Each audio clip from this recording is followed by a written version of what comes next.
మీరు ఈ విధంగా బురదజల్లే కార్యక్రమం 2014 నుంచి 19 వరకు కూడా నా మీద విషం కక్కారు.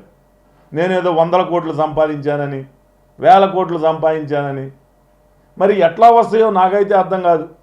నేను ఎక్కడైనా ఏ ఒక్క కాంట్రాక్టర్ దగ్గర కానీ లేకపోతే ఇంకో చాట కానీ ₹1 కమిషన్ తీసుకున్నట్టు కానీ అవినీతి చేసినట్టు కానీ మీరు నిరూపిస్తే నేను రాజకీయాల నుంచి తప్పుకుంటా.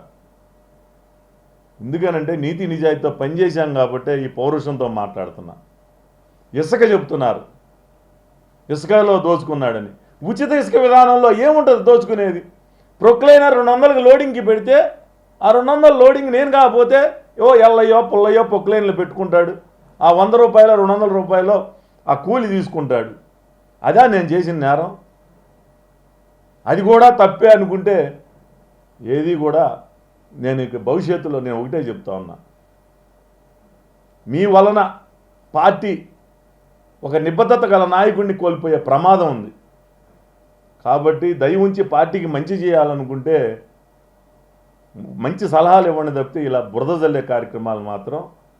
ఇంకోటి, ప్రతి ఒక్కడూ కూడా బాబు గారి దగ్గరికి వెళ్ళి యారగంటు నేను యారగంటు ప్రతి కార్మికుడితో పేదవాడితో కలిసి సొంత ఇంట్లో మనిషిలాగా నన్ను ఆదరిస్తూ ఉన్నారనంటే ఈ విధంగా విషం కక్కే విషసర్పాలు ప్రజల మధ్య ఉండటం కూడా ప్రమాదకరమేమోనని భావిస్తూ ఉన్నా. థ్యాంక్ యూ అండి.